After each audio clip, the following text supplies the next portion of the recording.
Joseph and Pauline Amann, written by their granddaughter, Vernette Here, age 87. My maternal grandparents were Joseph and Pauline Amann. Joseph was born in 1870 in Eagleville, Wisconsin. His father was born in Switzerland, and his mother was born in Wisconsin. He worked as a carpenter and mason. He had one brother, Julius, who also lived in the Eagle area. He served in the Spanish-American War. My grandma was Pauline Zabel. She was born in 1877 in Princeton, Wisconsin. Her parents were born in Prussia. She had 2 sisters and 3 brothers. Pauline came to Eagle to work for Dr. Fitzgerald as she was a midwife. She helped deliver many babies in the Eagle area. I believe the Eagle Hospital was on the left side of Main Street, a large brick home. Joe and Pauline met and married in 1889. They lived on a farm outside of Eagle for several years.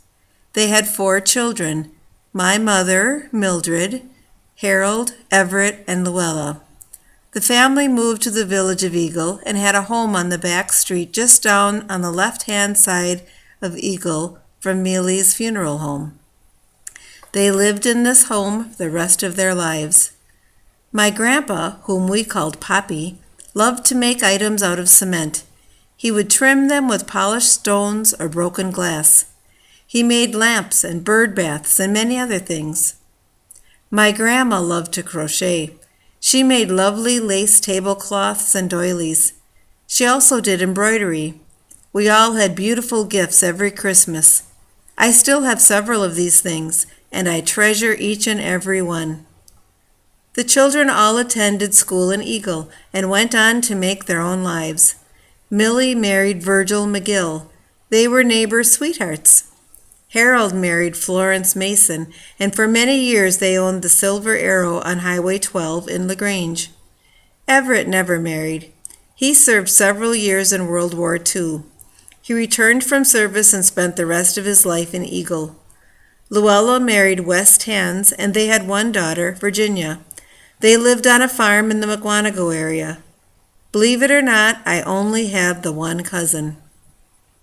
My grandpa built a cute little playhouse for my cousin and me. It had a kitchen and also a bedroom for our dolls. We loved to spend time with our grandparents so we could use the playhouse. All the girls in the area wanted to come and play with us.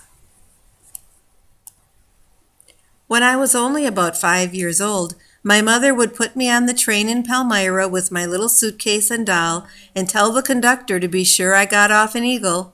Guess what? Grandma was always waiting at the station to pick me up. What a great experience for a little girl. Grandma and I would go to the butcher shop and pick out the meat for our evening meal. Then down the hill to Venton Sherman's grocery store for other things Grandma needed. Vince always gave me a sucker. Vince's mother lived in the apartment next to the store, so I always stopped in to see her, and she also had a treat for me, usually a big sugar cookie. Grandma and I always went out the back door as their house was on the back lot behind the store.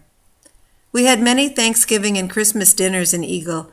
Grandma always had a large goose and duck from the butcher shop. Grandma also sewed clothes for my dolls and for me. About this time is when barrel skirts were so popular. I was the envy of all my girlfriends because she made me several skirts and always had a scarf to match. My grandparents always had a great vegetable garden, and their flower gardens were some of the most beautiful in Eagle. Grandma had giant dahlias and beautiful gladiolas. They also grew the huge blue morning glories.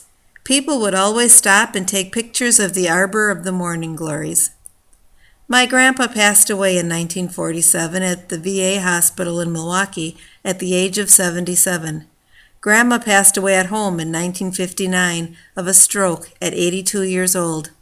They had many happy years in Eagle and so many good friends. What wonderful memories I have of them and the days I spent in Eagle.